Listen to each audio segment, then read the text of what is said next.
Sveiki, bičiuliai. Taip taurę kokią padaužyti ar puodelį atsinešti pirmo blynos. Sveiki, bičiuliai, dar kartą. Taip gera jūs visus matyti, bet žinot, kas dar geriau nuo viso to, kad jum gera vieniem kitus matyti. Ir aš žiūriu tiek šypsenų, tiek jau bendros veiklos. Talenta pilna, mes tiek su Auste nerimavom, ar lentoje rašysi žmonės, ar turės, kaip keistis, turės noro keistis idėjom. Tai ačiū jums labai už tai. Kalbant apie Lietuvos galią, mums kiekvienas iki, jau kadangi 3 metai Lietuvos galios gyvavimo, mums kiekvienas iki būdavo labai noras, kad tai būtų ne tik kažkoks, kaip sakom, registracijos bankas, kur visi egzistuotų ir kažkada apie save primintumėm, bet kad tai būtų gyva bendruomenė, kuri keičiasi idėjom, keičiasi rankų paspaudimais, apkabinimais, paplekšnojimais per petį, pasakant, kad tu kietai varai ir aš noriu su tavim. Ir dabar matom tiek daug besijungiančių partnerysčių ir pradedant nuo to, kad žygiuojate kartu, einate į maršrutus, važiuojate vieni pas kitus į šventes. Mačiau, kad labai puikiai kopijuojat vieni kitų idėjas, kur mes sakėm, kopijuokit su pasididžiavimu, nes dėl to, kur Lietuvos galia ir yra, kad vieni kitų idėjas bandytumėm dar pagerinti, įgyvendinti ir tokiu būdu stiprinti. O šiandien labai trumpai perbėgsiu, koks mūsų šiandienos tikslas ir kaip vyks mūsų šitas pasimatymas. Tai aš tikiuosi, mes kartu praleisim visą popietę. Tie, kurie manęs dar nepažįsta, tai aš esu Agila, su daugeliu esam pažįstami, bet esu prezidentūros kanclerė. Jeigu norėsit dar pasisveikinti, ar turėsit kokių iššūkių dėl ko nors, tai duokit man žinoti šiandienos eigoje. Prie mūsų dar kažkuriuo metu turėtų prisijungti ir prezidentas, nors jo darbotvarkė ypatingai įtempta. Šiuo metu berods su kandidatu į ministrus turi susitikimą, visai netrukus turi demokratijos forumą tarptautinį, dar šiandien turėjo STT, prokuratūros vadovus. Žodžiu, ir vakar lankėmės Visagine, užvakar Zarasuose, o rytoj išskrenda į Europos vadovų tarybą į Briuselį, kur bus ir rytoj, ir poryt. Tai labai tikimės, kad šiandien ras galimybę ateiti pasisveikinti, nes ši iniciatyva yra jo ir jam be galo svarbi ir mes žinom, kaip jis nušvinta, kalbant apie Lietuvos galią, lankantis, susitinkant su jumis. Tai labai ačiū, kad leidžiat mums tą pajausti. O šiandienos tema yra apie savanorystę. Iš esmės visi čia esantis, be išimčių esate tą patyrę ir iš esmės visi čia esantis savanoriaujate didžiąją dalimi laiko ir tai darote dėl kito, dėl šalia esančio. Ir aš labai dažnai susitikimuose su jumis, kai važiuojame į regionus, užduodu tą klausimą, kiek iš jūsų yra kada nors pasijutę keistuoliais, kas jums kada nors yra pasakę tą klausimą, kodėl tu tą darai ir kas tau iš to. Tai šiandien jums užduotis bus dar didesnė, kaip įtikinti kažką kitą, dar papildomai irgi prisijungti prie savanorystės idėjos, kaip į savo iniciatyvas dar pritraukti daugiau žmonių, tai įvairiais kampais dalinsimės. Tiek iš Lietuvos galios atstovų išgirsime, kaip jie pritraukia savanorius, tiek ir išgirsime iš jaunimo savanoriškosios tarnybos, kaip galima prisitraukti ilgalaikius savanorius, nes labai dažnai iš bendruomenių ypač girdime, kad kartais sudėtinga užtikrinti tvarumą ir veiklų testinumą, kai neturim nuolat įsitraukusių žmonių, tai galbūt tai galėtų jums irgi pagelbėti ir prisidėti. Šiandien dieną jau pradėjome puodelių kavos ir arbatos saldėsių rašymų lentoje, kaip mes galime vieni kitiem pagelbėti, bet labai prašysime nepamesti to jungties ieškojimo momento ir per pertrauką, kurią mes tikiuosi, jeigu viskas sėkmingai turėsim apie 45 minučių nuo 3 valandos, per ją lygiai taip pat susipažinti su tais, kurių dar nepažįstate, ar atnaujinti pažintis, kurias turėjote šiek tiek anksčiau. O dabar vieną savo seną jau pakankamai, nuo praktiškai Lietuvos galios pradžios pažinti, noriu pakviesti čia ir kviečiam Giedrę iš Namai visiems iš Šakių papasakoti apie savo savanorystės patirtis.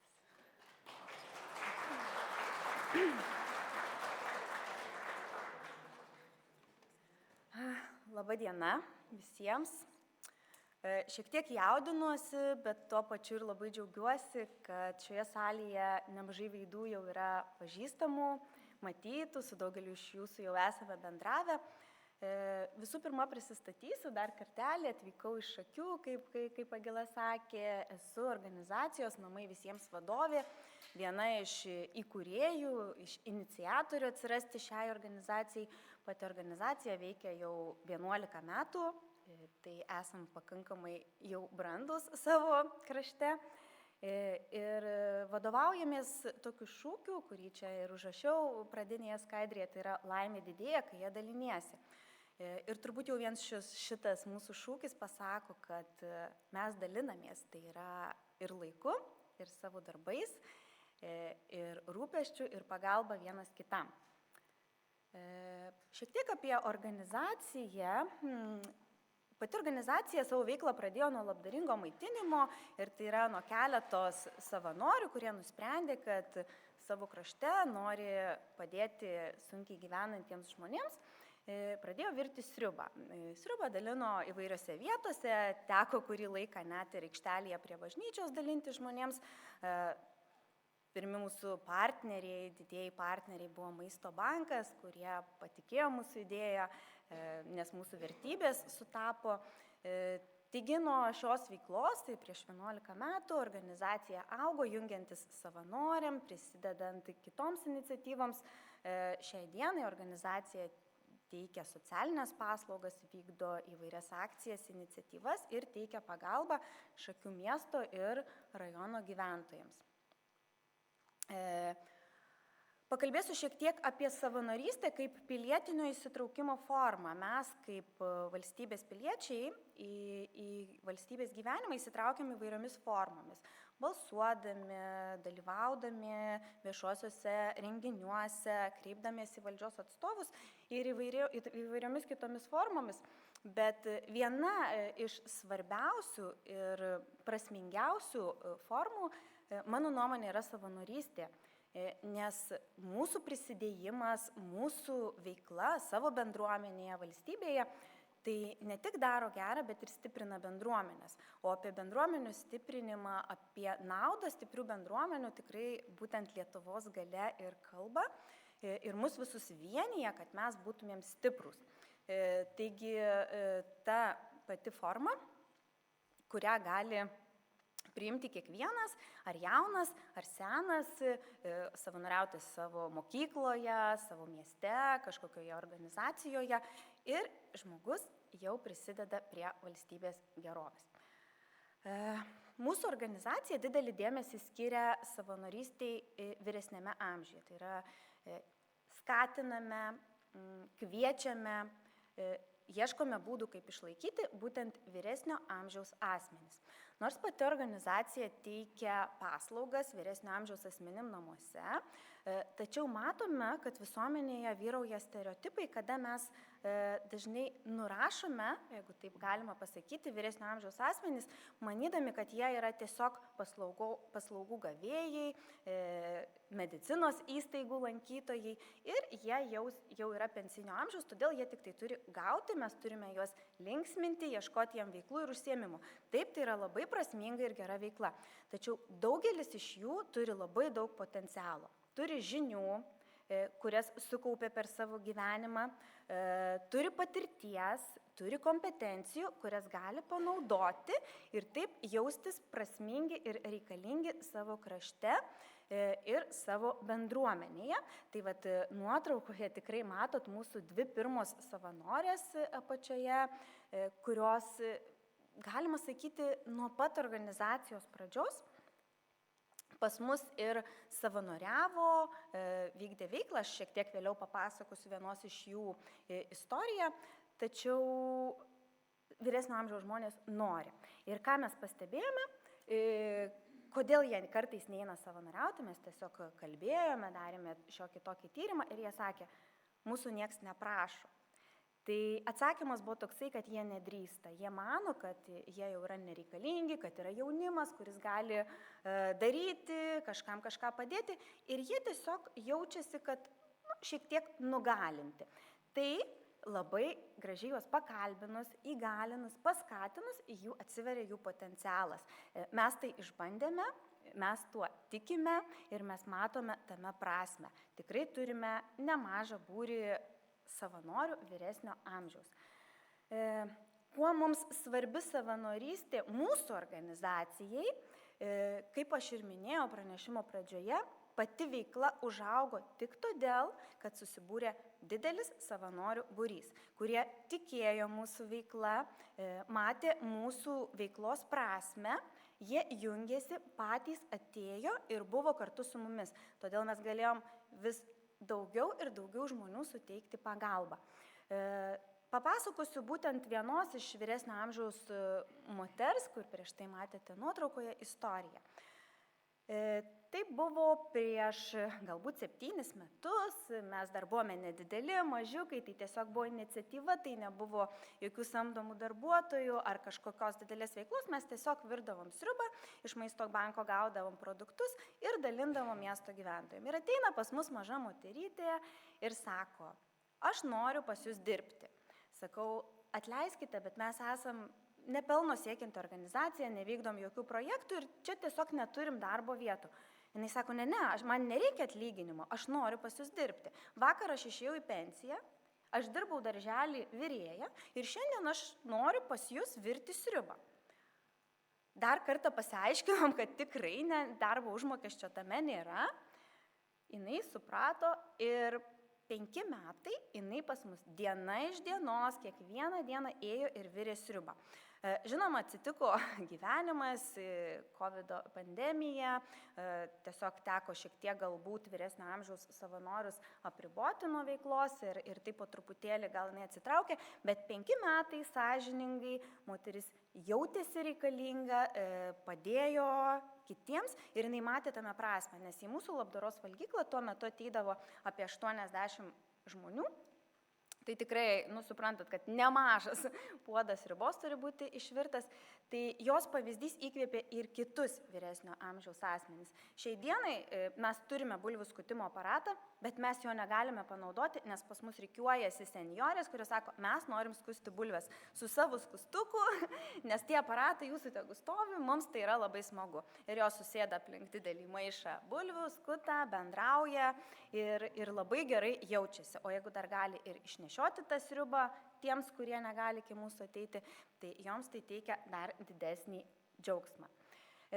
Tai turbūt apie pačią naudą daugeliu iš jūsų net nereikia sakyti. Kaip ir kanclerė sakė, jūs visi esate savanoriai, jūs visi darote gerus darbus, nes mes čia tokie renkamės į šitą erdvę, šitoje iniciatyvoje.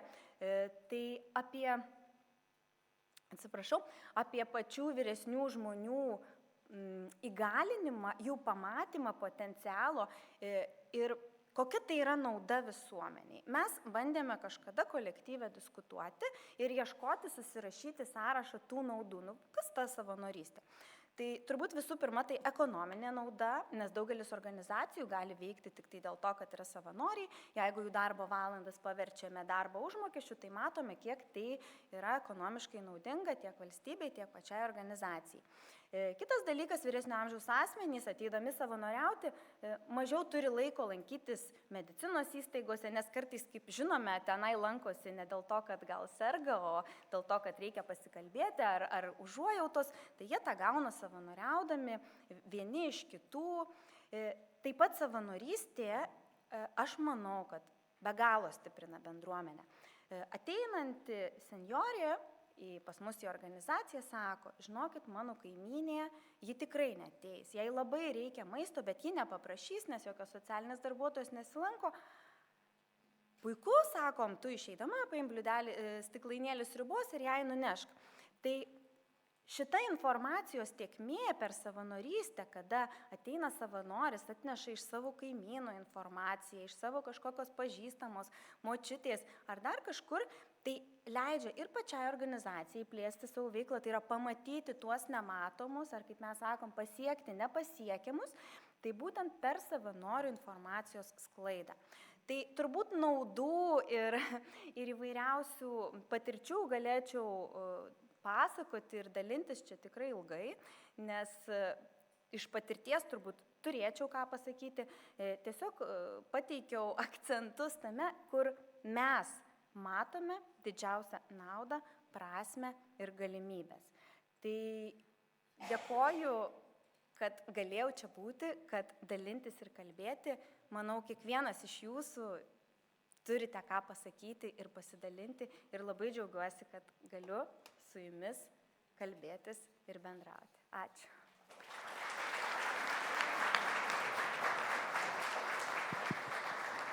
O gal kažkas Giedriui klausimų turėjo? Nėra klausimų.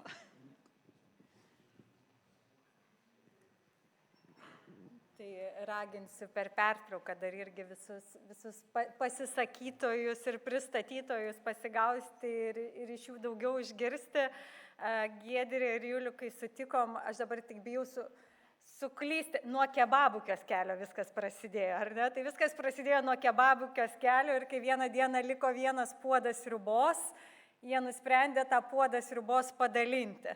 Ir dabar aš nežinau, keliasdešimtis žmonių jūs maitinate kiekvieną dieną, jau 200 žmonių maitina kiekvieną dieną ir 20 žmonių jau dirba pas jūs nuolat.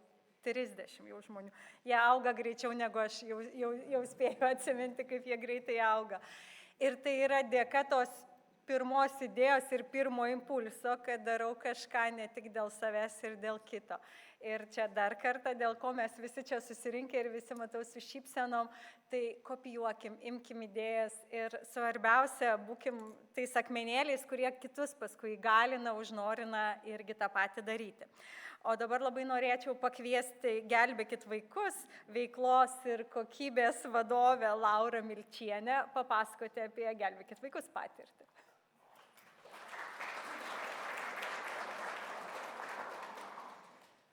Sveiki, tai taip įėjau ir galvoju, minutėliai nustojau kvėpuoti, kiek daug jūsų yra ir tą labai džiugu matyti, iš tikrųjų tokį didžiulį sutelktumą.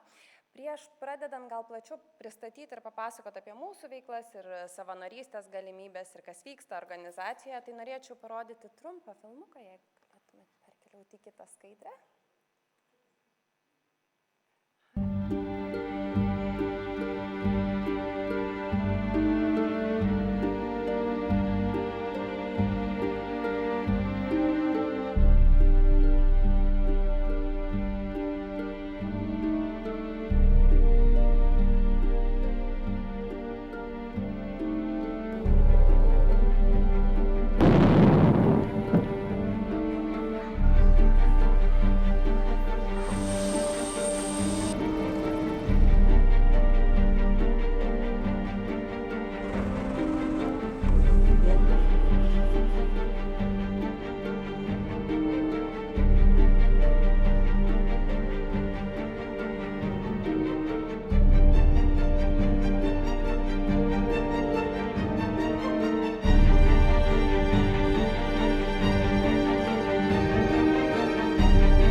Čia toks labai trumpas organizacijos pristatymas, organizacija, kuriai pasaulyje jau yra virš 100 metų ir Lietuvoje jinai veikia daugiau negu 30 metų. Ir visą laiką, kada rodydavom šitą filmuką anksčiau, dar iki visų COVID pandemijų ir kitų didelių įvykių Lietuvoje, kurie užgriuvo mus pastaraisiais metais, tai iš ties atrodydavo, kad daug tokių didelių krizių yra labai toli nuo mūsų. Ar ne? Mes gyvenam pakankamai saugioje aplinkoje, turim viską, ko mums reikia.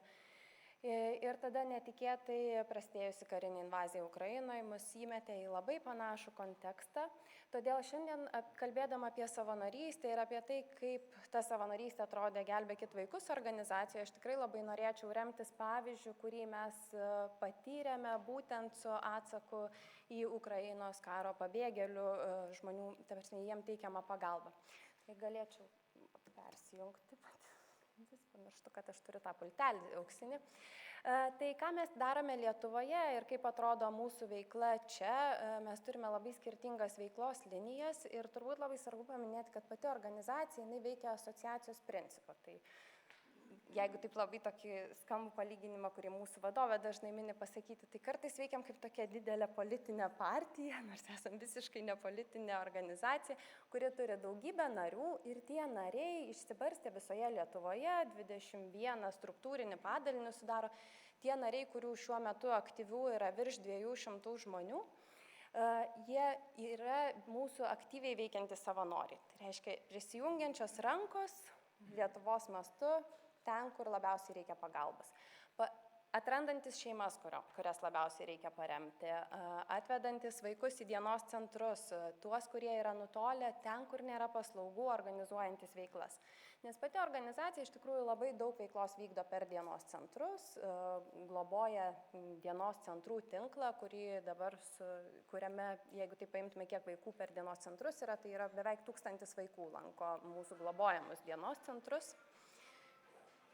Čia ne mano skaidrės, jeigu ką. Tai globojame dienos centrus, labai daug dirbame būtent su atsaku į Ukrainos krizę, veikiame emocinio stiprinimo srityje. Tai reiškia, dabar jau vykdome programas, kurios stiprina vaikų emocinį atsparumą, vaikų psichologinį atsparumą ir būtent šitas programas vykdami mes labai greit supratom, kad patys savo rankom su tiek žmonių, kiek mes jų turime, darbuotojų, to padaryti negalime. Negalime pasiekti Lietuvos atokių kampelių, negalime išvažinėti visos Lietuvos iš čia, ar iš Kauno, ar iš kitų didelių miestų. Todėl būtent tokiu būdu pajungiame savanorius, kurie galėtų tas mūsų žinias, kurias mes perimam kaip praktikas ir skleidžiam toliau, kad jie galėtų nešti į tas atokiausias Lietuvos vietas. Ir kalbant apie Ukrainos krizę ir atsaką, koks jisai buvo Lietuvoje, jūs dabar prieš save matote žemėlapį ir tai yra visos Lietuvos apskritis, kuriuose vienu ar kitu kampu mes prisilietėme su pagalba. Tai buvo 7 registracijos centrai, visuose centruose nuo pirmos dienos Gelbėkit vaikus kūrė vaikams saugias erdves. Ir toks didžiulis srautas žmonių, kada pradėjo plūsti į tuos registracijos centrus, mes neturėjom nieko, kai atėjom. Mums reikėjo drabužių, kuriuos galėtume duoti, žaislų, kur galėtų vaikai atsisėdę ant kilimų, ne ant plikų grindų, galėtų pažaisti tą laiką, kol tėvai tvarko dokumentus. Reikėjo higienos, reikėjo be galo daug. Viską pirmomis dienomis atnešė savanoriai. Ir per pirmus 3 mėnesius, tai nuo vasario pabaigos, kovo pradžios iki gegužės pabaigos, mes turėjome virš 500 savanorių per visus registracijos centrus, kurie kiekvieną dieną ateidavo ir būdavo ten iki 12 valandų per dieną ir užsimdavo su vaikais. Ir turbūt ypatingai svarbu, kad mes niekada nebūtume to padarę vieni, net ir būdami pakankamai nemaža organizacija Lietuvoje, vieni mes buvom nepajėgus to įveikti. Tuo etapu mes bendradarbiavome labai daug su niekieno vaikais, kurie irgi padėjo telkiant savanorius. Tai reiškia, skirtingose vietose žmonės jungiasi per skirtingus kanalus. Labai gražus pavyzdys iš to galiausiai išėjęs, kad kada prasidėjo visa krizė, mūsų darbuotojai buvo 40 pora. Per pirmosius metus išaugom iki beveik 90. Beveik visi žmonės, kurie prisijungia darydami tam tikras veiklas, nes atsirado labai daug funkcijų, kurias taigi reikėjo daryti didelius pirkimus, kur, pavyzdžiui, mes neturėjom tokių žmonių organizacijų. Reikėjo, kad atsirastų žmogus, kuris gali koordinuoti krizes. Visi tie žmonės, kurie prisijungia, jie pirma buvo savanoriai. Jie tiesiog atėjo su žiniomis. Ir tada tam tikram gyvavimo laikotarpiu jie atėjo ir prisijungė būdami organizacijos savanoriais. Tai čia matote pačius registracijos centrus, kaip jie atrodė ir visa tai buvo sunešta ir padaryta savanorių rankomis iki tol, kol mes buvom pajėgus jau užtikrinti pirkimus ir perimti tą į savo rankas.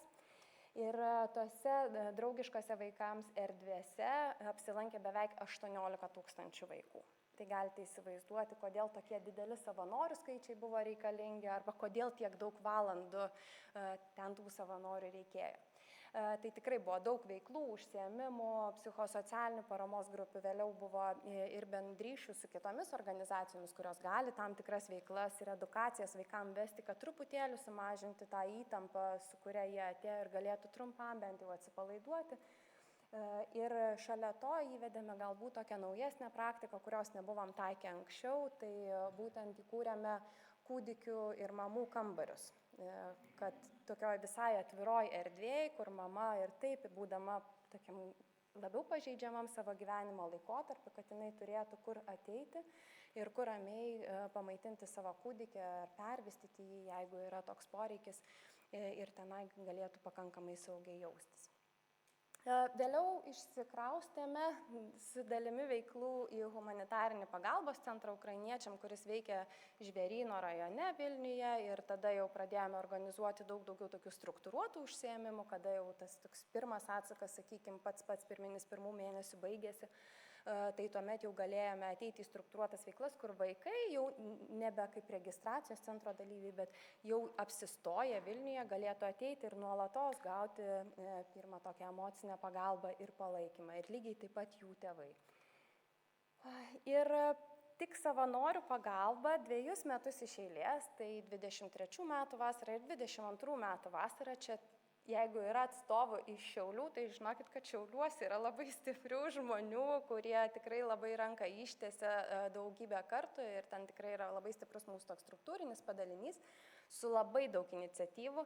2 kartus iš eilės, 2 vasaras organizavo vaikų stovyklas, būtent ukrainiečių vaikam, lietuvių buvo labai mažai tose stovyklose.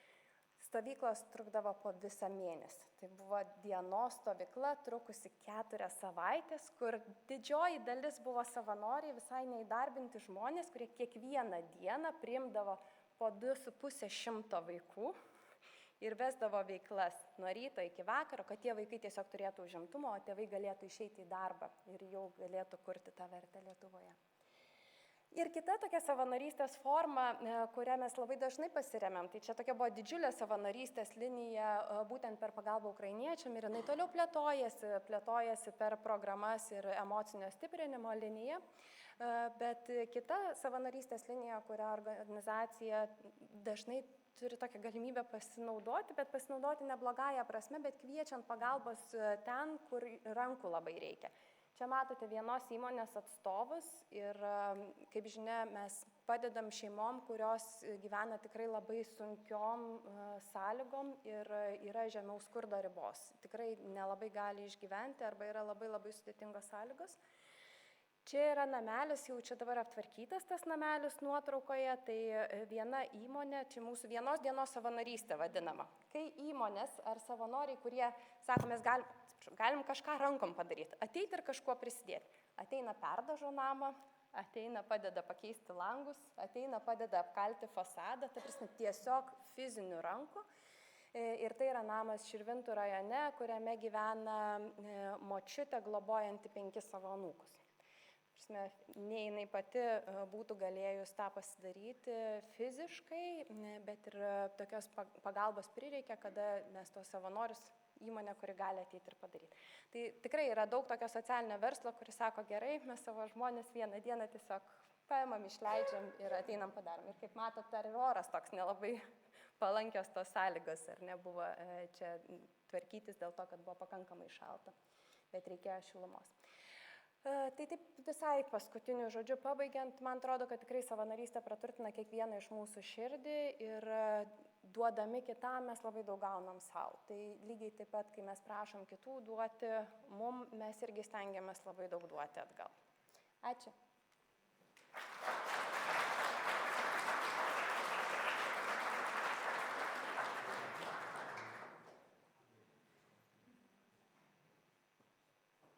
Ačiū labai, Laurai. Gal kažkas turite klausimų? Aš tada turiu, Laurai, klausimą. Ar Lietuvos galios kitos iniciatyvos ar bendruomenės gali rasti bendryšių su jumis kažkokiu įsijungti ir kaip jūs gal turit kažkokių patirčių jau tokių bendradarbiavimo?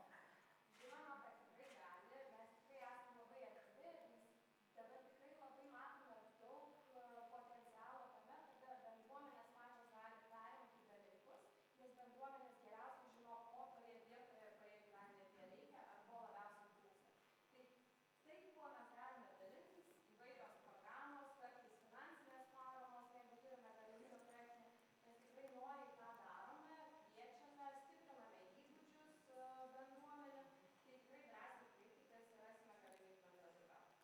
Tai jeigu norite dar pasistiprinti, tada įgūdžius irgi gali pagelbėti, gelbėkime vaikus, ar ne?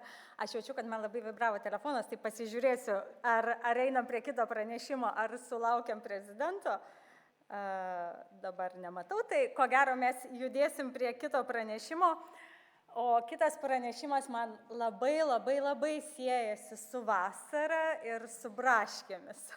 Tai labai norėčiau pakviesti kitam pranešimui mūsų puikią Danutę Vaičiulienę iš Kairelių kaimo bendruomenės, kurie augina braškes. Tai papasakot.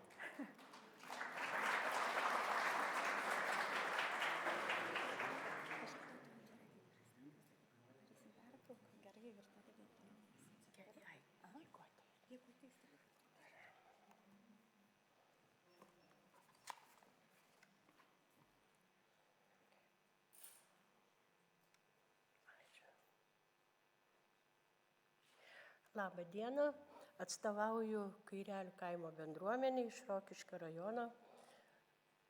Labą dieną gerbiamai kancleriai ir visai jos komandai ir žinoma gerą dieną jums čia visiems susirinkusiems.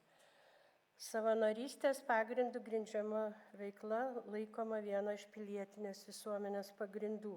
Savanorystė gali būti įvairi.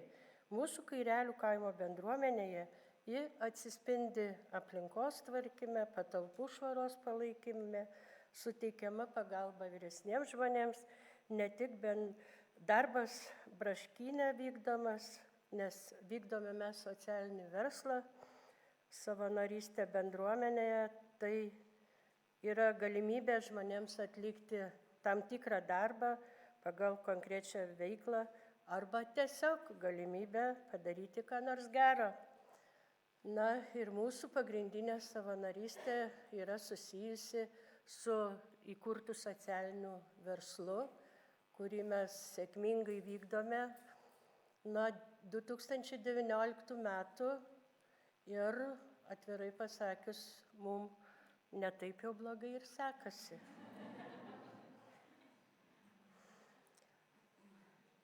Mūsų Kairelių kaimo bendruomenė susitelkusi savanoriškos iniciatyvas veiklas aktyvina jau 20 metų. Šiaip jos iš pradžių prasidėjo tokiais smulkesniais darbais, tvarkėme neveikiančių kapinių teritorijas, vykdydami viešųjų erdvių projektą Gediškių kaime, rovėme krūmus, tvarkėme griuvėsių liekanas. Ir taip, kadangi daug žmonių susirinkdavo į mūsų tuos darbus, įvairaus amžiaus, ir vaikai, ir jaunimas, nes tuo metu mes turėjome iš tikrųjų apie 14-15 metus labai daug jaunimo, kuris dabar jau iš tikrųjų mūsų kaimą nemažai paliko. Ir už tuos gerus darbus mes paskatinimui organizuodavome įvairias ekskursijas po Lietuvą, kur labai noriai vykdavo ir jaunimas, kaimo gyventojai, bendruomenės nariai. Ir pajautėme, kad bendruomenė pradėjo vis stipriau telktis, aktyviai dalyvavo bet kokioje veikloje. 2014 metais pas mus apsilankė Gelbėkit vaikus organizacija ir padėjo įsigyti neveikiantį pastatą labai geroje strategiškai vietoje. Tai už tai tikrai esu dėkinga Gelbėkit vaikų organizacijai, nes tai buvo toks pastumėjimas ir dar labiau sutelkti tą mūsų bendruomenę, nes tada jau iš tikrųjų mes pajautėm atsakomybę, kokiu būdu mes galėtumėm tą pastatą restauruoti, nes tuo metu jaunimo, kai buvo, pastatas buvo nerestauruotas ir vaikų centrą mes įkurti tuo metu negalėjome. Bet pastatas mus privedė prie didelių darbų. Tada mes ir supratome, kad pakankamai esam jau stiprus, kad galėtume įveikti didesnius iššūkius. Kai sužinojome, kad ateityje startuos Rokiškio VVG socialinio verslo projektai, pradėjome tam ruoštis. 2017 metais susitvarkėme įsigyto pastato dokumentaciją, sutvarkėm žemės dokumentus, Ir susirinkę diskutavome, skaičiavome, koks galėtų būti ar turėtų būti tas mūsų verslas socialinis. Kadangi kaime yra aplinkui daug dirbančių ūkininkų, kurių pagalba mums yra labai reikalinga, pasilikome prie minties, kad auginsime braškes. Ir patikėkit, tikrai nesigailim, nes iš tikrųjų nelengvas verslas, bet pakankamai viliojantis, gražus, skanus pirmiausia. Tai svarios pagalbos, aišku, mes pirmiausia sulaukėme iš ūkininkų. Su sunkiaja technika buvo gerai įdirbtas laukas, paruoštas braškių sodinimui, be didelių prašymų susiburdavo tvarkant aplinką, statant kryžių prie centro. Kartu su Obelių seniūnijos darbuotojais ūkininkas su bendruomenės įsigytų traktoriukų, štai čia kur matosi, jisai buvo skirtas braškių priežiūrai. Nuo ankstaus ryto prižiūrėdavo braškių lauką vagodamas nuo piktžolių. Kai to reikėdavo, jo paklausus, ar netrukdys šis papildomas savanoriškas darbas savo paties ūkio darbams. Jo pasakymas buvo: didžiuojos galėdamas padėti.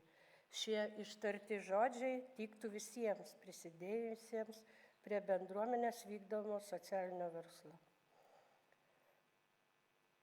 2019 metais pridavėme socialinį verslą Rokiškio VVG ir 2019 tais pačiais metais gavome atsakymą iš NVA, kad projektas patvirtintas, kurio vertė buvo 85 000 eurų, iš kurių mes pirkome 30 000 frigo daigų, Florenciją, Malvyną ir Sengasenganą bei Honėją. Toks pasirinkimas buvo reikalingas tam, kad lengviau būtų susidoroti su derliumi.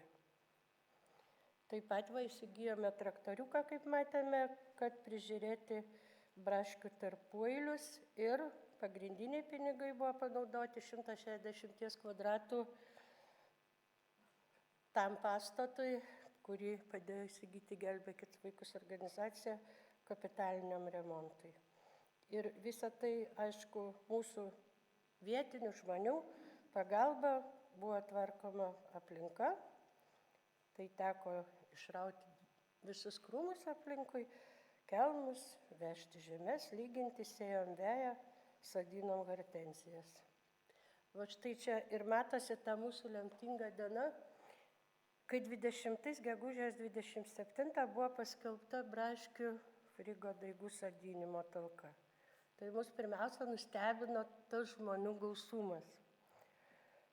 Buvome pastebėti savivaldybės ir Obelių seniūnijos, Rokiškio meras atvežė būrį savanorių iš Rokiškio savivaldybės, Obelių seniūnė Jūratė Šinkūnė atvyko su visais seniūnijos darbuotojais, bet svarbiausia, pas mus gal yra 7 kaimai aplinkui be pagrindinio Gediškio kaimo, suėjo beveik visi vietiniai gyventojai. Per vieną dieną savanorių rankomis mes pasodinam 1 hektarą braškių arba 30 000 daigų. Tai va taip atrodė mūsų braškės, dabar žiemą taip netrodo, bet vasarą jos taip ir atrodo, žinokit. Tikrai, kas matė, tai žino, kad jos taip ir atrodo. Toliau vykdant projektą atsirado galimybė įdarbinti vietinius gyventojus. 20 metais mes jų įdarbinom 5, nes mažus daigelius reikėjo žiūrėti, kad neužvešėtų piktžolėm ir mes tą padarėm žmonių rankom, jos buvo iš tikrųjų išsaugotas kiekvienas daigelis. 21-23 dirbo irgi po 4-5 žmonės ir mums dar padėdavo Rokiškio užimtumo tarnyba žmonės įdarbinti pagal užimtumo programas, kuo irgi iš tikrųjų mums buvo palengvinimas. Tai braškes mes realizuodavome vietoje, vežėme į turgavietas, prekiavome prie didžiųjų prekybos centrų, Bet esant braškių sezonui nedideliame Rokiškio miestelyje nebuvo taip lengva realizuoti. 22 metų derlius siekia 11 tonų 300, 23 8 tonus, todėl kilo mintis kviesti žmonės skintis braškes vietoje. Tai pasitvirtino. Žmonės noriai važiavo skintis ekologiškų braškių, todėl mūsų braškynas greit pasklydo žmonių tarpe. Kartais neteko nerimauti, ar užteks uogų susirinkusiems skinėjams. Jų sulaukdavome ne tik iš savo rajono aplinkinių, bet iš Vilniaus, Panevėžio. Braškių pasiskinti, lavinti savo socialinius įgūdžius, kaip ir čia matome nuotraukoje, atvažiuodavo Skemus socialinių globos namų gyventojai, VŠI Jautri širdis iš Rokiškio. Vietoje žmonės prisiskindavo uogų pigiau, o mus tai tenkino, nes uogos buvo realizuotos ir užtekdavo susimokėti atlyginimus, mokesčius.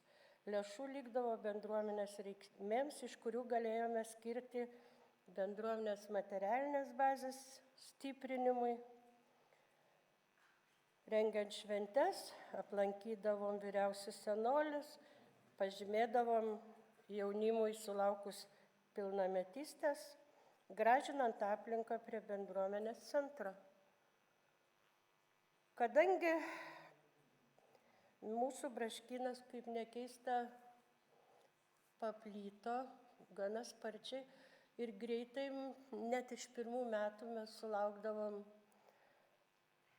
žmonių iš Šakių rajono, iš Širvintų savivaldybės pasimokytos patirties. Tai iš tikrųjų tas mūsų darbas galbūt toks įdomus ne tik tuo, kad braškės, bet ir kad Lietuvoje pas mus tos braškės gal pas vienintelius kaip pas bendruomenę. Tai va, toks susidomėjimas iš tikrųjų buvo ir mums iš ties buvo malonu dalintis tais įspūdžiais, susitikti. Pavyzdžiui, iš Širvintų rajono atvyko 2 bendruomenės didžiulės, kur mes iš tikrųjų ne tik braškynę dalinomės daigais, bet ir suėję bendravom, gėrėm arbatą, vaišinomės, dalinomės patirtimi. Ir iš tikrųjų tai buvo gražus suvėjimas, gražus bendravimas. Na ir galiausiai mūsų bendruomenė vis plačiau tapo žinoma ne tik rajone, bet ir Lietuvoje. Gera žinia mus pasiekė 23 metų birželį, kai mus aplankė prezidentūros kanclerė Agila Barzdienė su komanda. Bendruomenė buvo užsiregistravusi dalyvauti Lietuvos galia stiprios Lietuvos kategorijoje. Galiausiai 23 gruodžio 9 dieną pelnome aukštą apdovanojimą ir savanorystė duoda gražių rezultatų, net yra tokiame mažame Lietuvos kampelyje. Kai pristačiau apdovanojimą bendruomenėje, teliko pasakyti, kaip toli mes visi kartu nuėjome. Tai va toks atrodo kuklus kaimo socialinis verslas, ne tik suteikia galimybę pasireikšti kaip savanoriam, bet ir tuo pačiu tiesiog gavom ne tik apdovanojimus, bet ir plėtė mūsų visą savanorystės ratą. Ir ačiū visiems už dėmesį.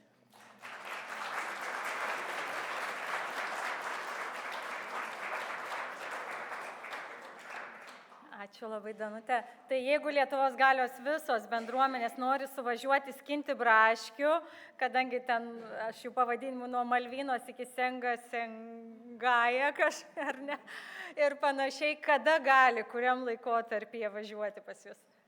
Tai kadangi braškės prasideda daugmaž nuo birželio vidurio iki Liepos pabaigos ir rugpjūčio ten tokios 3-4 dienos, tai viskas yra Kairelių kaimo bendruomenės feisbuke ir mes iš tikrųjų klientus geriausiai prisiviliojam per socialinius tinklus ir dabar tikrai tas ratas yra didelis ir jūs irgi, bet kada Kairelių bendruomenė viską matot visą informaciją, kada skinimas, kokią kainą, kada laukiam. Mes dabar auginam 1 hektarą braškės. Tai kadangi akivaizdu buvo iš nuotraukos, kad braidžiau po tuos laukus, tai braškių tikrai yra ir ragavom. Ir ačiū labai už šitą iniciatyvą. Ko gero, kas mus kiekvienas tik žavi, tai kai matėm, kai visa bendruomenė iš tikrųjų susibūrusi, eina, o pažiūrėkit mūsų traktoriuką, o čia va šitoj lysvėj tokia rūšis, čia šitoj lysvėj tokia rūšis.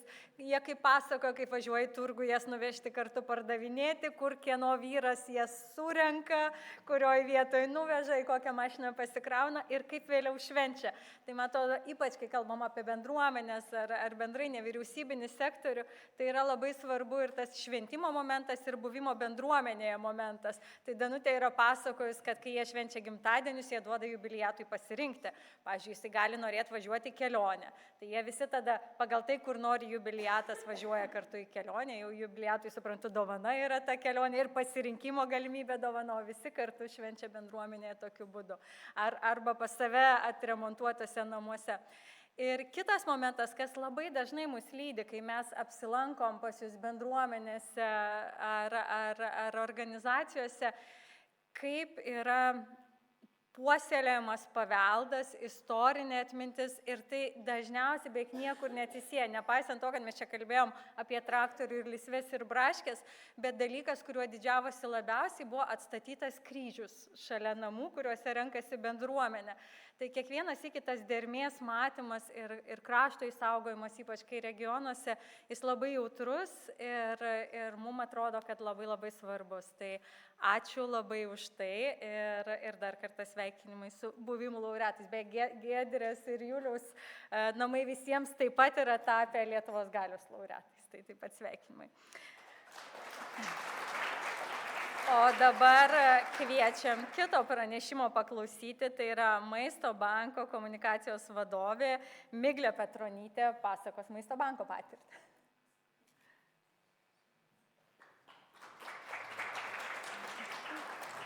Tai sveiki visi, labai malonu būti jūsų bendruomenėje. Giedrė čia taip labai gražiai kalbėjo apie tą pirmą savanorę, ar ne, kuri atėjo ir kiek 5 metus virė neatlygintinai visiškai sriubą. Tai iš tikrųjų aš jaučiu pareigą pasakyti, kad ir Maisto bankas prasidėjo absoliučiai nuo savanoriškos veiklos 97 metais. 3 tuo metu dar merginos, jaunos, pamatė, kad Lietuvoje yra labai daug gausių šeimų, kurios stokoja maisto. Ir ką jos sugalvojo, jos buvo labai drąsios, sako, mes nueisim pas verslus, kurie gamina tą maistą, jiegi labai daug turi. Ir paprašysim, gal gali duoti to maisto kažkiek stokojantiems žmonėms. Ir taip šita visa idėja gimė pavadinimu Maisto bankas, jinai Amerikoje jau buvo žinoma pakankamai.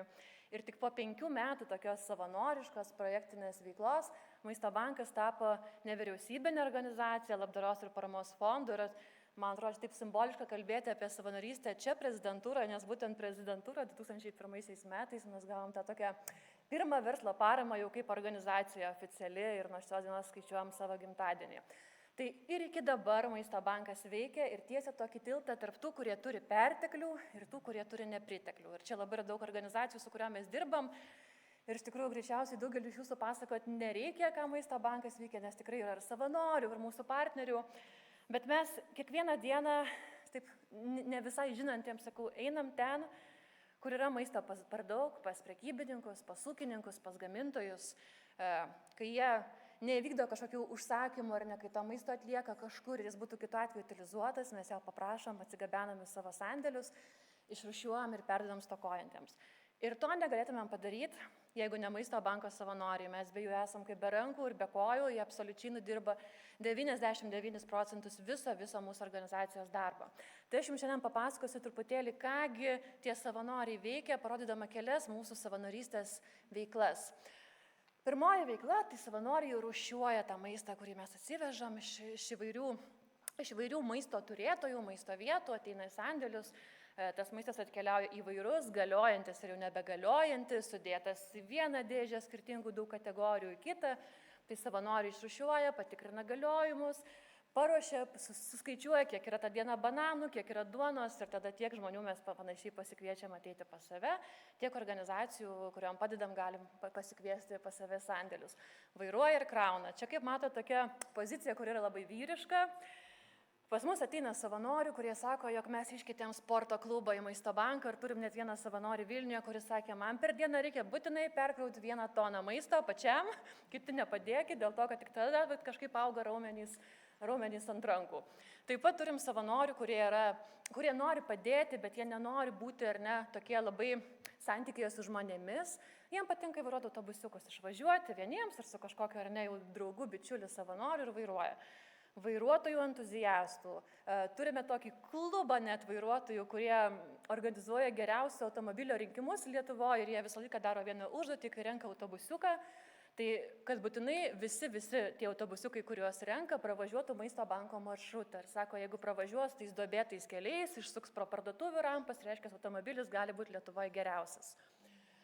Padeda savanoriai biure, mes turim tokių didelės atsakomybės nereikalaujančių darbų, kažkokius suskaičiuoti dokumentus, gautus kažką suvesti kompiuterį ir visokios panašios veiklos.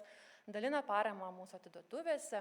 Šiuo metu Lietuvoje veikia 41 atiduotuvė, kur tas išrūšiuotas maistas jau sandėliuose atkeliauja į tokias mažas lyg parduotuvėlės, tačiau tai yra parduotuvės, kuriuose maistas nemokamai ir savanoriai taip žaisdami tą parduotuvę dalina paramą stokojantiems, o stokojantieji gali išsirinkti, ko patys nori. Niekas nėra sudėta į krepšelius ar paruošta iš anksto. Tad tokia galimybė jiems pasirinkti iš tikrųjų pagal kiekvieno reikalavimus. Mūsų savanoriai nurenka laukus. Čia ypatingai aktuali savanorystės dalis yra vasarą ir rudenį, kada didžiuliai derliai. Yra Lietuvoje dar daug laukų, kurie yra užsodinami, bet nenurenkami dėl labai daug įvairių priežasčių. Tai mes renkam savanorių būrius, mūsų viena iš misijos dalių kovoti su maisto švaistymu, kita dalis padėti stokojantiems. Čia yra labai geras būdas. Žinoma, šitą savanorystės rūšį labiausiai renkas miestų savanoriai, kas gyvena mažesniuose regionuose dažniausiai patys būna kažkokius sodus turi ar daržus. Tai natūralu, kad jau sako, mes jau čia atsikandom ir tikrai jau tas jūsų bulvės ar ten moliūgus nevažiuosim, tačiau yra didelė dalis, kurie važiuoja tikrai labai labai mielai ir maloniai. Ką mes darom su tuo nurinktų lauku? Ypatingai, kai nusirenkam ten po keliasdešimt tonų ar ne, kokių moliūgų, turim maisto perdirbimo virtuvėlę. Šita virtuvėlė kol kas pas mus veikia tik Vilniuje. Ir tą maistą perdirbam į džemus, sriubas konservuotas, uogienės, įvairius pagardus ir dar, ką tik norit, ką sugalvoja mūsų komanda virtuvėje. Tai pratęsiam galiojimo laiką ir vėl išdalinam stokojantiems. Vėlgi toj virtuvėlėje pas mus dirba vien tik savanoriai ir viena samdyta darbuotoja vyrėja, kuri tos savanorius telkia, prižiūri ir būrė komandą. Savanoriai padeda ir mūsų labdaros valgyklose, mes juos turim Klaipėdoje ir Tauragėje. Darbas panašus, tik šiuo atveju nebe uogienės savanoriai verda, o jau ir sriubą, ir kažką iškepa, žodžiu, ir išdalina lygiai taip pat tiems stokojantiems žmonėms. Savanoriauja renginiuose. Vienas žinomiausių mūsų renginių yra Maisto banko akcija, kuri visai neseniai prabėgo parduotuvėse. Kviečiam savanorius čia, turim paramos koncertą Pasidalink, kur savanoriai iš tiesų iš vienos pusės džiaugiasi gražių renginių, iš kitos pusės kviečia, ragina žmonės aukoti. Ir taip pat daug įvairių kitų renginių, įvairių mugių, kur vienaip ar kitaip Maisto bankas dalyvauja ir prisideda. Šią nuotraukose matot, pavyzdžiui, iš paramos renginių Ukrainos vaikams Lietuvoje, kur mes turėjom tokias saldžias dovanėlės ir mūsų savanoriai labai labai noriai prie jų dalinimo prisidėjo. Vedam mokymus. Čia turim tokias 2 savanorių kategorijas. Vieni savanoriai yra tie, kurie ateina, pavyzdžiui, mokyklas ar verslo įmonės ar į bendruomenės ir pasakoja apie Maisto banko veiklą. Apie kovą su maisto švaistymą, poveikį aplinkai maisto švaistymo, apie savanorystę. Kita dalis savanorių, kurie veda mokymus mums. Ir mes tos savanorius ir tą savanorystę vadiname profesinę savanorystę. Ką tai reiškia? Kad teisininkas, koks nors duomenų apsaugos pareigūnas, coacheris, jisai visiškai atsiriboja nuo savo įmonės, kurioje dirba ir skiria savo asmeninį laiką tam, kad padėtų Maisto banko komandai, mūsų savanoriam ar darbuotojam tobulėti vienoj ar kitoj srityje. Prisidedam prie įvairių krizių. Labai nemėgstam šitos savanorystės rūšės, nes labai nenorim, kad tų krizių būtų, bet paskutiniais metais iš tikrųjų mes turėjom ir COVID pandemiją, ir pasienio tokią krizę, ar nepabėgėlių krizę, ir ukrainiečiams padedam iki šiol. Čia irgi visur, kur yra maistas, stoja mūsų savanoriai į pagalbą ir daro tai, ką reikia. Ar dalina korteles ukrainiečiams, kad jie galėtų įsigyti maisto paketus, ar tiesiog prie pasienio verda sriubą katiliukuose susikrovė laužą. Taip ir buvo. Tai taip atrodo tos savanoriškos veiklos ir labai dažnas klausimas, tai kiek jūs turite tų savanorių. Ir iš tikrųjų, tai taip paėmus, paskaičiavau nuo praeitų metų vasario iki šių metų vasario mėnesio mūsų sistemoje 17 415 savanorių, kurie atliko kažkokį tai judesį. Tai reiškia ne taip, kad pas mus užsiregistravo ar ne ir kažkur tai, žodžiu, liko sistemoje kaba 5 metus, bet tie, kurie bent kartą per metus buvo aktyvus ir prisidėjo prie Maisto banko misijos ir veiklų. Mūsų džiaugsmui ir liūdesiui ir potencialui nuolatinių savanorių mes turime tik 5637 žmonės. Tai yra žmonės, kurie prie Maisto banko prisideda bent kartą per mėnesį. Mes čia įvairiai su kolegam sprendėm, ką reiškia nuolatinis savanoris ir kaip jį užfiksuoti, bet pabendradami patys su savanoriais, darydami jų apklausas, pamatėm, kad tie žmonės jaučiasi Maisto banko bendruomenės dalimi, jiems svarbi mūsų misija, jie nori eiti į tas mokyklas, kur pasakau, kalbėti apie organizaciją. Taip pat čia ateina žmonės, tie renginių savanoriai, nes mes renginių neturim kas mėnesį, tai tada tiesiog jau matom, kad 90% renginių iš to savanoris savanoriavo, ir jis irgi pakliūna prie nuolatinių savanorių. Ir turim tokiu atveju, kaip pavyzdžiui, viena moteris skiria kasmet savo atostogų visą laiką savanorystėje Maisto banke ir taip daro 5 metus. Jis ateina tik per atostogas, bet jis jau 5 metus savanoriauja. Tai pakliūna irgi prie tų mūsų nuolatinių savanorių. Ir čia aš dar pridėjau 2 skaičius, nes taip pat gaunam klausimų, kiek iš verslų ateina savanorių, kiek ateina profesinės savanorystės, mano minėtos tokios retesnės rūšės. Tai kaip matot, tie skaičiai nėra dideli ir mums dar tikrai labai yra kur tobulėti. Kaipgi tie savanoriai pas mus ateina? Jie mūsų svetainėje užpildo savanorio registracijos anketą. Savanorio registracijos formą ir tada mūsų savanorių koordinatoriai ar žmonės atsakingi už Maisto banko veiklą tuose miestuose gaudavo seniau tokius, savanorio tarsi laiškelį. Šiais metais mes labai džiaugiamės, nes optimizavom tą procesą, jau savanoris užpildęs anketą gauna automatiškai patvirtinimo laišką, susikuria savo prisijungimus ir su tais prisijungimais jau gali registruoti savanorystę, jisai mato tokią lentelę, veiklas, kiek kur trūksta savanorių. Ir tada jau pasirinka, kad štai šiandien būsiu ten dalintoje sandėlyje, o savanorių koordinatorius tuo pačiu mato, kad štai yra 5 dalintojai sandėlyje, kurie yra jau mūsų nuolatiniai savanoriai ir vienas, ten jis dega kokią nors kitą spalvą, yra naujokas, kurį reiks priimti, įvesti, apmokyti. Tokiu būdu, kai mes nebekviečiam, nebesiunčiam tokių bendrų laiškų visiems savanoriam, o kiekvieną galim tai priimti individualiai naujoką, mes iš tikrųjų išlaikom tos nuolatinius savanorius. Jie gauna dėmesio, mes juos geriau pažįstam, mes suprantam, kaip ir ką pasiūlyti kiekvienam savanoriui, nes labai dažnai būna taip, kad ateina savanoris galvodamas, aš būsiu vairuotoju, bet kalbant su juo, bendraujant su juo, paaiškėja, kad tam žmogui, pavyzdžiui, labai tiktų virtuvė ir jis ten užkietėjęs virėjas ir ar jam labai puikis savanorystės patirtis ten yra. Tai labai svarbu bendrauti ir būtent šitas veiksmas, ko gero, atvedė tuos savanorius prie tų 5600, kur rodžiau, kodėl jie tapo mūsų nuolatiniais savanoriais, kodėl jie vis dar mums padeda. Iššūkiai. Kažkaip niekas nekalbėjo čia šnekėtų apie iššūkius, o mes tai turim jų labai daug. Ir iš tikrųjų, tą savanorystę mes ir didžiuojamės ir kartu laikom vienu didžiausių mūsų iššūkių. Tokia veikla, kurioje iš tikrųjų turim dar labai stipriai padirbėti ir tobulėti. Tai vienas dalykas, nors mes turim didžiulius skaičius savanorių, mums jų dar trūksta. Nes dirbant per visą Lietuvą, mums vienai dienai reikia daugiau negu 300 savanorių, kad minimaliai įgyvendintumėm savo veiklas. O mes dirbam kiekvieną dieną, kai kuriuose miestuose dirbam didesniuose ir šeštadienį ir net sekmadienį. Tai tas trūkumas yra tikrai labai didelis. Savanorių išlaikymas, motyvavimas. Vakar kalbėjau su savanorių koordinatorė viena, kad papasakotų tiesiog kokių nors situacijų, istorijų, kaip pavyksta mums tuos savanorius išlaikyti, gal kažkokių paskutinių istorijų. Ir iš tikrųjų savanoriai ateina labai skirtingi, vieni greitesni, kiti lėtesni, vieniems nepatinka kažkas, kitiems patinka dar kažkas kito. Tai išlaikyti ir kalbėti su jais yra labai sudėtinga. Mes paskutinį kartą sandėlyje susirinkę su komanda sprendėm, kokią muziką gros pas mus, kai savanoriai rūšiuoja daržovės, nes vienam nepatinka viena muzika, kitam nepatinka kita. Ir pasirodo, kad tas sprendimas dėl muzikos vėlgi buvo vienas iš tų akstinų, kai savanoriai sakė, gerai, viskas tvarkoja, mes toliau savanoriausim sutvarkėt jau tą tokį muzikos elementą. Darbo ir veiklos neapibrėžtumas. mes kiekvieną dieną nežinom, neįsivaizduojam, kiek maisto gausim. Ir mes kartais pasikviečiam 10 savanorių ir ten atvažiuoja į kokį sandėlį 4 tonos maisto, kurias mes surinkom iš ūkininkų, prekybininkų.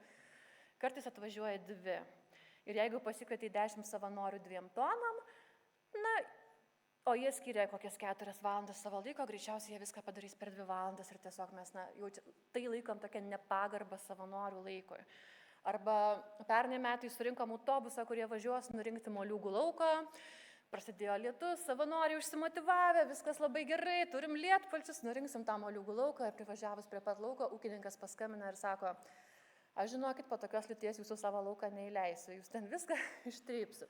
Ir mes su tuo didžiuliu autobusu, 30 savanorių, tiesiog jau atsiprašom, apsisukam ir važiuojam atgal. Tai tie savanoriai, kurie yra nuolatiniai, jie supranta, kad tai tiesiog, taip įvyko, tokia netikėta situacija, bet kada toj grupėje yra kažkoks naujas savanoris ar ne, jam tai gali būti iš tikrųjų tokia nemaloni patirtis susijusi su jo laiko skirimu ten, kur noriu, ir tiesiog to laiko neišpildymo. Ir čia tokia dėl ir pačių savanorių atsakomybė, čia didžiausias rūpestis yra mūsų savanorių koordinatoriams. Tarp nuolatinių savanorių tai beveik nebūna, bet tarp tų, kurie užsiregistruoja pas mus arba verslo įmonės, pasitaiko, neteina savanoriai. Ir neteina kartais taip, jeigu, pavyzdžiui, sandėlį laukiam 10 žmonių verslo įmonės užsiregistravusios 9 valandai, be 5-9 mes sužinom, kad jie visi neteis, nes pasikeitė planai.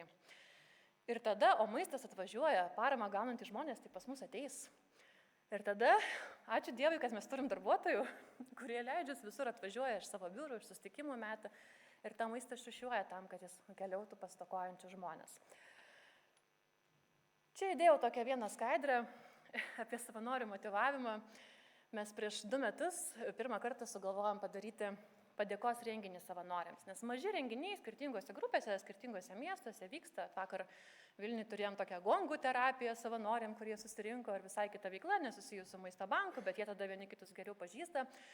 Prieš 2 metus mes sugalvojom padaryti tokį Maisto banko festivalį, Maisto bankas Fest arba Maisto bankas Festina. Ir pakviesti visus mūsų savanorius susirinkti. Pirmą kartą susirinkom Druskininkuose, tokioje neformalioje aplinkoje, kur kažkiek muzikos, kažkiek bendravimo, žaidimų. Pernai metais Baptyno dvare.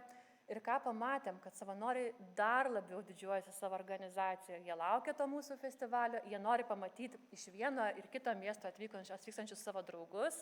Jie jiems pasakoja, ką nuveikė, dalinasi net ir tokiom strategijom, kad žinokit, mes tai tą greičiau išsušiuojam negu jūs pabandykit kitaip dėti dėžes ir visaip kitaip. Ir jam labai labai smagu. Tai mums čia buvo toks didelis žingsnis, nes tas festivalis iš tikrųjų reikalauja ir resursų, ir jėgų, bet iš tikrųjų nieko nėra brangiau negu savanorių skiriamas laikas.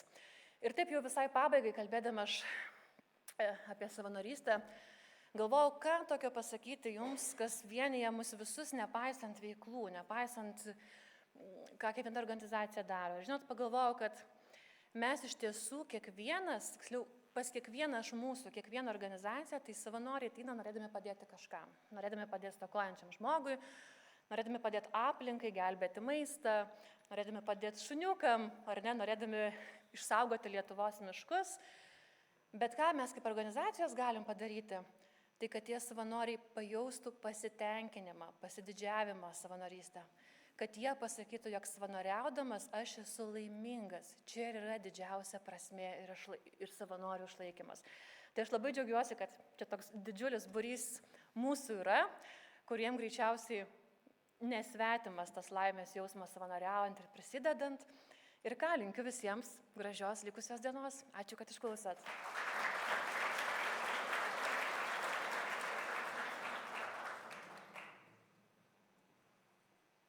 Ačiū labai, Migliai. Gal turit, Migliai, kažkokių klausimų? Neturit, tai iš esmės organizuoti festivalius, švęsti reikia. Bet kažkaip klausantis Miglės, aš prisiminiau su kažkuo iš jūsų, ko gero, esam šnekėję, kad tikrai vizito metu vieno regione šnekėjom apie savanorius, kad vis dar kai kur yra tas gajus mitas, kad savanoriai yra nemokama darbo jėga. Ir toks, maždaug atėjo, padirbo ir viskas. Bet priimant savanorius, tai yra tarpusavio santykis, į kurį investuoja abudu. Ir bendrai šitam susitikime ir ko norisi, kad jeigu turėsime galimybę dalintumėmės ir per mūsų būsimą pertraukėlę ir jeigu dar per kitus pranešimus, kad kur atsiranda ta abipusė partnerystė ir abipusė nauda, tą turėti galvoje reikia, nes turi pagarba būti ir atsakomybė iš abiejų pusių ir džiaugsmas iš abiejų pusių. O paskutiniam pranešimui prieš pertrauką, beje, gavom žinutę, kad užsitęsė prezidento susitikimas su būsimu galimu kandidatu į ministrus, matyt labai daug klausimų aptarinėjo, tai žadėjo, kad užsuks pas mus iškart po pertraukos. Tai tikimės, kad daugiau nieko nenutiks, nes šiuo metu jau dalyvauja demokratijos forume tarptautiniam nuotoliu. Tai paskutiniam pranešimui prieš pertrauką kviečiu Aušrą Degutytę iš asociacijos Gyvastis ir šios asociacijos vadovę.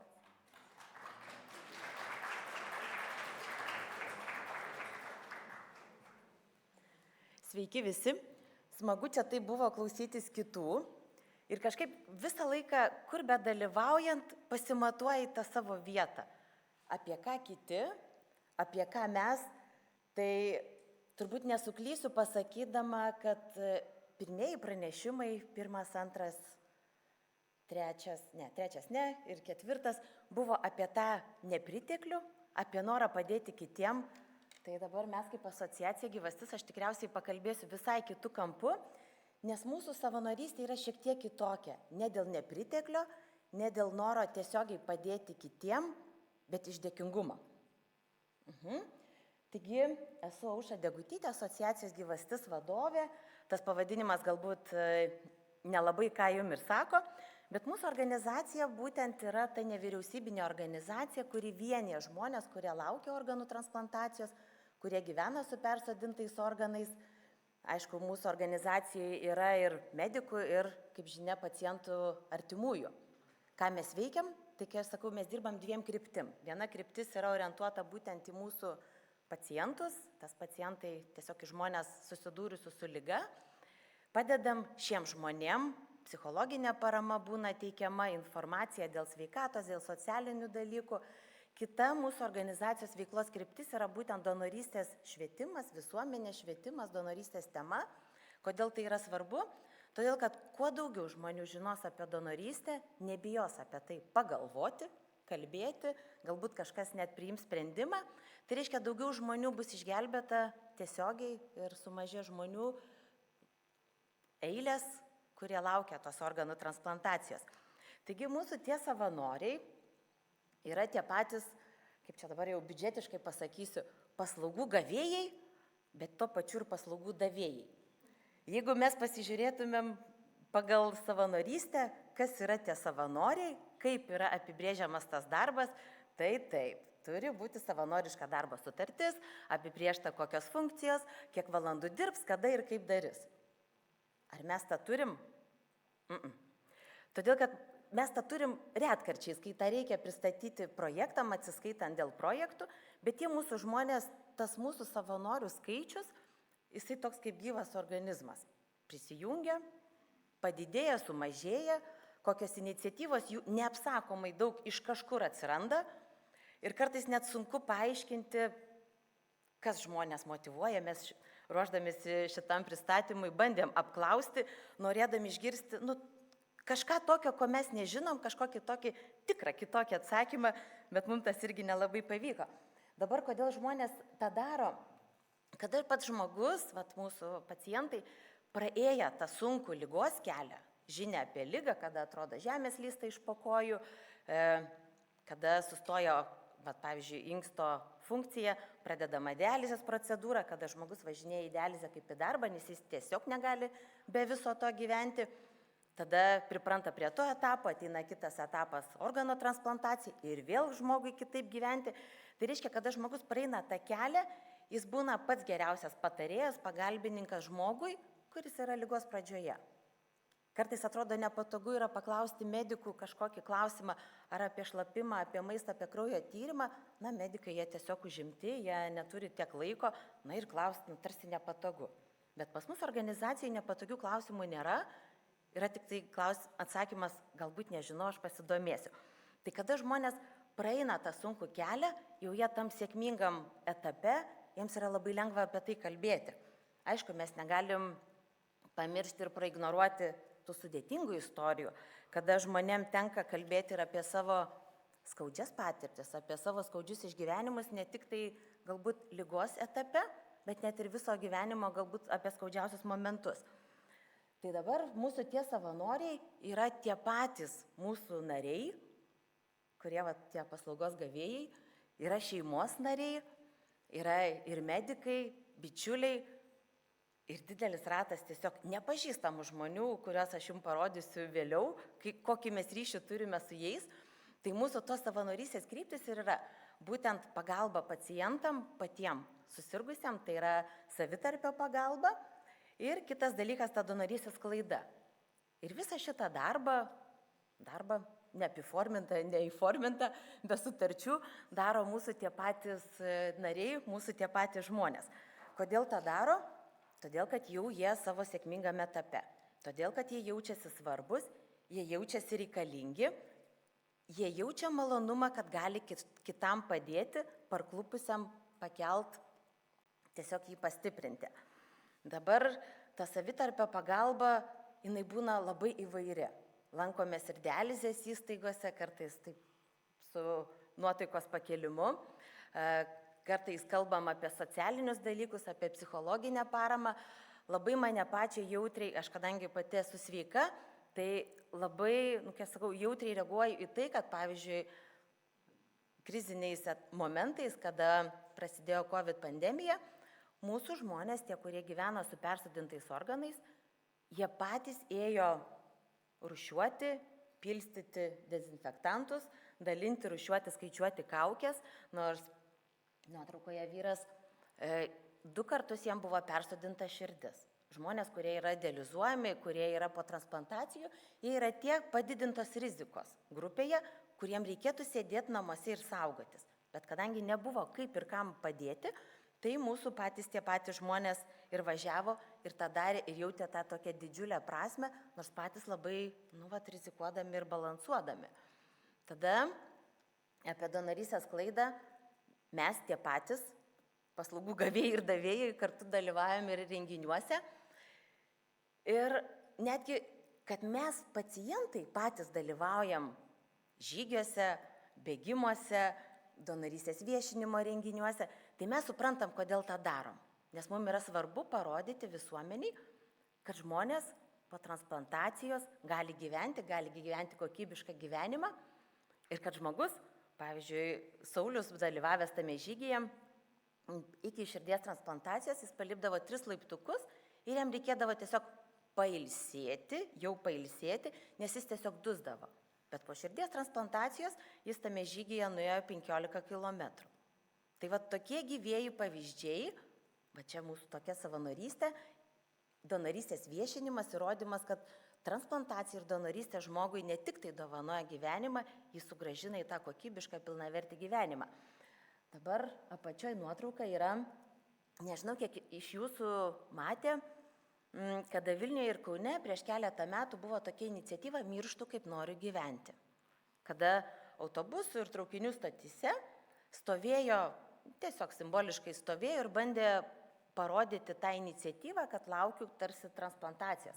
Nes transplantacijos laukimas, tu niekada nežinai, kada bus skambutis, kada iškvies, ar tai šventė, ar išeiginė, ar lyja, ar sniegas, tu tiesiog nežinai. Bet tas simbolinis toks laukimas, laukia autobusą. Jeigu aš žinau, kada mano autobusas, tarsi nesudėtinga. Pasėmiau kavos, atsisėdau ramiai, paskrolinau ir atvažiavo autobusas, ne? Tai į šią iniciatyvą prisijungė žymių žmonių, prisijungė medikai. Kodėl medikai? Vat vėlgi, jie mūsų yra tokie netiesioginiai savanoriai, nes jie savo atėjimu, jie palaiko mus, kaip organizacija palaiko mūsų idėją. Aišku, ta iniciatyva Mirštu kaip noriu gyventi, tai nebuvo mūsų idėja, bet mes ten kartu dalyvavome, norėdami visuomeniai parodyti. O mūsų nariai savanoriai, ką jie veikia? Tai vat ir organizuoja, ir fotografuoja, ir kuria dizainą, ir paveža vieni kitus, ir pasakoja apie donorystę. Tai tarsi darome viską, ką sugebame, ką mokame geriausiai. Dauguma jų yra įvairaus amžiaus, įvairių gebėjimų, bet svarbu atrasti vat kaip ir Maisto bankas kalbėjo, atrasti tą raktelį, kur žmogus ne tik tai galėtų būti laimingas, bet kuris turi gebėjimų ir gali pasitarnauti. Donorystės sklaidą darome skaitydami paskaitas. Nu kas geriau papasako savo istoriją, jeigu ne pats pacientas. Tai vėlgi, skaitom paskaitas apie donorystę ir mokyklose, ir universitetuose, ir bendruomenėse, ir daug kur. Tai reiškia, mūsų žmonės turi išmokti kalbėti, perlipti per save, ne kiekvienas gali atsistoti ir pasakoti savo istoriją. Na, jeigu ir apsiverkiam, tai yra normalu, tai yra emocijos, tai yra tikra, bet tie tokie iššūkiai, kai kurie nepatogumai, jie duoda žmogui tokį ir augimą ir tokią uždeda, na, tam tikrą ir atsakomybę, kad tu turi taip papasakoti, kad tave gerai suprastų, kad tai būtų įdomu, įtaigu, nors tas tikros istorijos jos visą laiką jaudina visai kitaip, negu kaip būna tiesiog statistika sausa pateikta. Nežinau, kiek iš jūsų matėte, čia prieš mėnesį laiko LRT kanale buvo pristatomas dokumentinis filmas Prisikėlimas, 4 dalys buvo būtent apie tai, kaip vyksta visas donorystės procesas. Nuo laukimo, žinios apie ligą, apie visą išgyvenimą, gyvenimą po transplantacijos. Ir tame filme, tose istorijose mūsų žmonės kalbėjo. Verkė jie, verkiu ir aš žiūrėdama. Ir aš tą filmą sakiau, nežiūrėsiu, kada bus mano vaikai namuose, nes jie, žino, kuom gyvenu, bet, tiesiog širdis neakmuo, emocijų negali pasidėti šoną. Tai mūsų savanoriai pasakoja savo istorijas. Ir kiekvieną kartą tarsi iš naujo patirdami tai, kas jiems buvo sunku, tai, kas jiems buvo jautru, aišku, susiję ir su netektim, ir kai žemė slysta iš po kojų, nėra lengva kalbėti. Bet su visa pagarba mūsų tiem žmonėm didelis ačiū, kad jie sugeba dalinti savo tais skaudžiais ir sudėtingais dalykais, nes visą laiką yra daug lengviau papasakoti, nusipirkau automobilį, va dabar labai gražią tują ir, tai, kas yra, kai sakau, paviršius, bet į gilį mes ne kiekvienas galim taip žengti ir apsinuoginti, todėl tie tokie istorijų pasakojimai, vėlgi, mūsų savanoriai, jie be savanoriškų sutarčių, jie tai daro, nes jiems tai yra svarbu. Ir dar mes turim labai gražią iniciatyvą, beje, už šią iniciatyvą gavome Lietuvos galios apdovanojimą. Tai kaip aš sakau, gyvastis, mūsų organizacija, norim padėkoti donorams, kurių nebėra, donorų šeimom, kurių nepažįstam, už tą sprendimą dovanojusi gyvybę. Ir jeigu pirmais metais mūsų ta iniciatyva buvo daroma tik Vilniuje, tai jau pernai spalį prisijungė 54 miestai. Tai va čia ir prasideda. Tai kur yra mūsų savanorystės ribos? Kas yra tie mūsų savanoriai? Kada darome mes kaip organizacija, norim išreikšti tą tokį dėkingumą šeimom, kurių mes nepažįstam, tai mum yra, tarsi viskas suprantama ir normalu.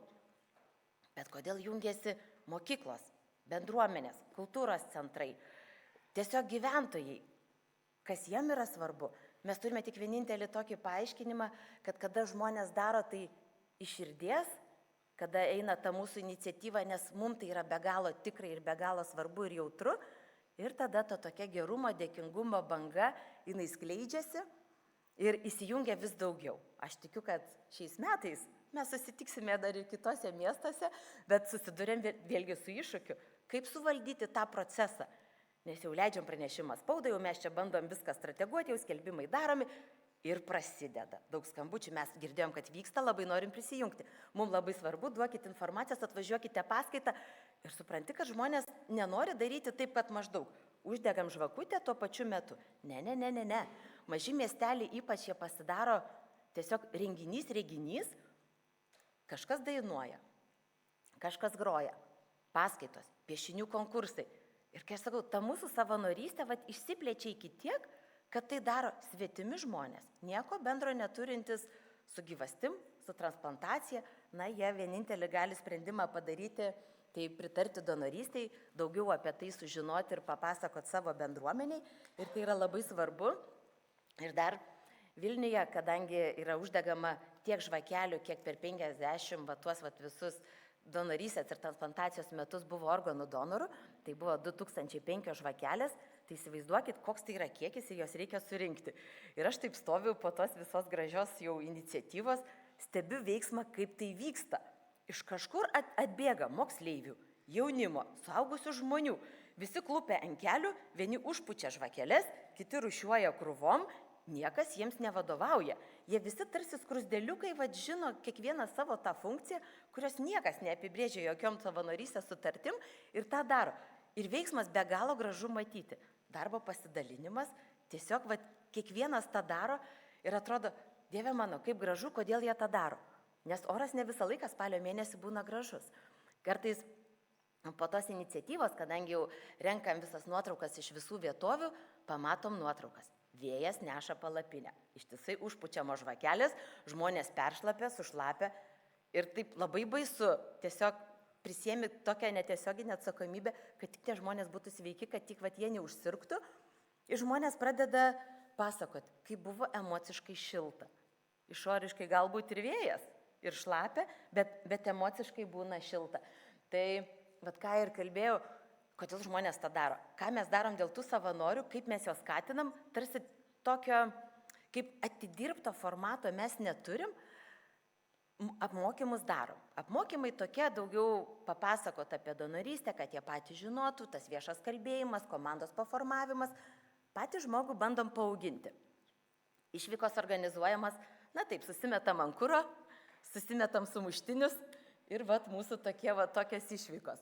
Tada apdovanojimai.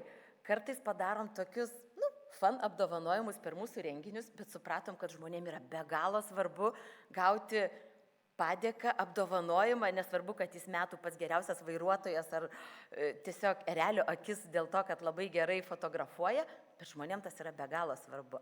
Nežinau, kaip kitos organizacijos ar tą daro ar ne, bet mums tas labai, vėlgi, netyčia pasiteisina, kada savivaldybėse vyksta kažkokie apdovanojimai, nominacijų teikimai. Tai mes stengiamės pateikti savo žmonių kandidatūras, kad jie būtų pastebėti, kad jie būtų įvertinti. O čia tai būna oho.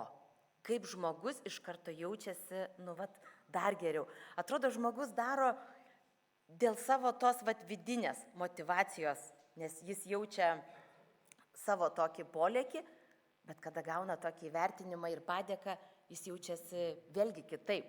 Tai kai aš bandžiau išklausti, kodėl jūs tą darot? Kažką kitaip pasakykit. Ir gavom tų atsakymų ir tokių, kai sakau, nauda, neapčiuopiama. Tai viskas pas mus eina, kaip pas jūs buvo noras pas daugumą padėti kitiems, iš to nepritekliaus, tai pas mus eina iš to dėkingumo jausmo. Dažnas pasako, kad jeigu aš gavau gyvenimo dovaną, tarsi mainais turiu atidirbti. Tas atidirbti negeras žodis, ne toks žodis, bet mainais aš gavau, nes kažkas kalbėjo apie donorystę. Donoro artimieji pasakė taip, tai reiškia, aš tą patį galiu daryti. Tada jie jaučia, kad donorystės klaida didelė. Kiti kalba, gal ir aš galiu kalbėti, nesvarbu, kad man tai yra kartais be galo sunku, jie jaučia bendrystę. Bet čia apie bendrystę, aš galvoju, kiekviena organizacija gali tą patį pasakyti. Ta tokia eina abipusė nauda. Ir žmonės patys paauga kaip asmenybės, jie patys gerai jaučiasi galėdami duoti, bet tuo pačiu ir gauti neapčiuopiamų dalykų. Na ir kad nebūtų tik mano monologas, pabandysiu paleisti video. Beveik 2 metus gyvenu su donoro kepenimis. Tiek pat laiko savanoriauju gyvastyje. Dalinuosi savo istoriją tiek spaudoje, tiek televizijoje. Padedu gyvastiečiams kitiems laukti transplantacijos. Dalindamasi skleidžiu donorystės idėją, padedu paneigti mitus apie donorystę. Ir tokiu būdu išreiškiu padėką savo donoro artimiesiems ir gydytojams. Savanoriauju dėl to, kad noriu atsidėkoti už pagalbą, kai man buvo sunku, kol laukiau inksto, už moralinę palaikymą, už suteikimą informacijos apie mano lygą ir kaip su ją gyventi. O dabar 10 metų gyvenu su padovanotu inkstu ir noriu atsidėkoti donoro artimiesiems už šią dovaną, už antrą šansą gyventi. Atėjau gyvasti, kai sužinojau, kad mano dukai neišvengiamai prireiks inkstų transplantacijos. Čia radau nuostabius žmonės, su kuriais dabar kartu savanoriaujame, nes manau, kad nepaprastai svarbu šviesti žmonės donorystės tema. Sveiki, aš Rimvydas Vakerotas, gyvenu su transplantuota širdimi jau daugiau nei 17 metų. Savanoriauju, populiarinu donorystę, propaguoju, paskaitas skaitau nemokamai, aišku. Vien todėl, kad žmonės daugiau žinotų, nebijotų, suprastų. Man kažkas tai populiarino donorystę, kai aš laukiau širdies. Dabar reikia man dirbti, nes kas kitas įneš. Sveiki, esu Nida, Aušros Degutytės gyvasties prezidentės dukra. Na ir galima sakyti, užaugau gyvastyje. Nuo mažų dienų apie gyvasties organizuojamas veiklas bei apie organų donorystės svarbą girdžiu ne kiekvieną dieną. Nepaisant priežasčių, kodėl čia atsidūrėme, jaučiu didelį dėkingumą už suteiktas prasmingas žinias. Taip pat jaučiu atsakomybę kalbėtis apie organų donorystę su savo bendramžiais. Savanoriaudama gyvastyje jaučiuosi svarbi, nepaisant užduočių, kurias gaunu. Čia sklaido truputį kitokią atmosferą nei kitur. Jaučiasi žmonių begalinė viltis ir dėkingumas už jiems padovanotą gyvenimą. Gyvastis išugdė manyje empatiją ir norą padėti kitiems. Vos suėjus 18 iškart išreiškiau pritarimą organų donorystei, tad kviečiu ir jūs apie tai pasikalbėti su artimaisiais. Labas, mano vardas Indrė, po transplantacijos gyvenu jau 11 metų, tiek pat priklausau ir gyvasčiai. Kodėl joje dalyvauju ir savanoriauju? Nes tai yra svarbu ir noriu, kad žmonės žinotų, kaip tai yra svarbu mums, kodėl dovanotas gyvenimas, kodėl su persodintais organais žmonės gali gyventi ir net gimdyti vaikus. Tai būtent mano atveju aš prieš 5,5 metų pagimdžiau tokius 2 nuostabius berniukus, kuriais aš dabar galiu džiaugtis. Ir dėl to aš noriu, kad ir kiti žmonės žinotų, kad šiandien galbūt reikia man pagalbos, rytoj gali prireikti jam pagalbos ir kad neliktume abejingi ir dalintumėmės šią žinią. Todėl visus labai raginu pasiklausyti, įsiklausyti ir suprasti, kad donorystė tai yra labai svarbus dalykas mūsų gyvenime, mūsų visų gyvenime. Tai neturi būti svarbu tik tai man ar tau, tai turi būti svarbu visiems. Ir ačiū gyvasčiai už tai, ką jie daro, už jų gražią misiją.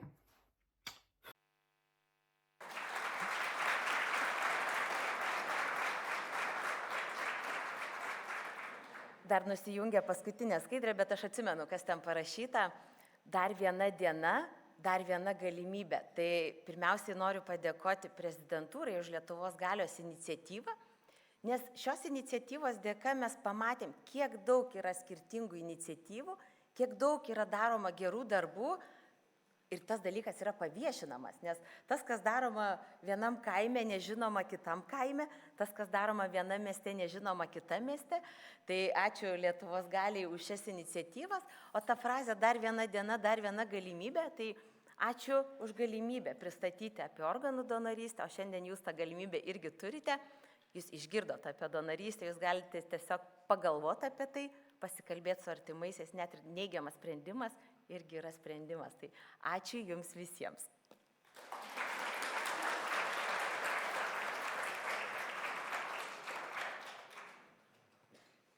Ačiū labai Aušrai, gal dar turit kažkas klausimų? Taip. Gal galit čia į mikrofoną tada ateiti pasakyti, kad dar ir įrašė matytųsi, ką reikia daryti, jeigu žmogus sugalvojo, kad norėtų tapti donoru. Pirmiausiai apsispręsti. Tada, o jau jei apsisprendė? Jau gerai. Antras žingsnis - pasikalbėti su artimaisiais. Jeigu norite dar toliau, tada galite užpildyti sutikimą donoro kortelėje gauti. Bet vis tiek grįžtam prie antro žingsnio - pasikalbėti su artimaisiais. Va čia vėlgi yra niuansas, ko daug kas galbūt nežino ir natūralu, kad nežino, kada mažiau domisi konkrečiai tą temą. Net žmogus, jeigu turėjo donoro kortelę, reiškia, jis išreiškė sutikimą buvo, vis tiek yra klausiama jo artimųjų.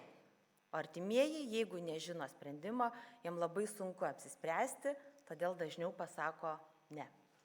Tai jeigu apsisprendėte, pasakykite artimiesiems, net ir neturint donoro kortelės, jūs galėtumėte išgelbėti daug gyvybių. Ačiū labai.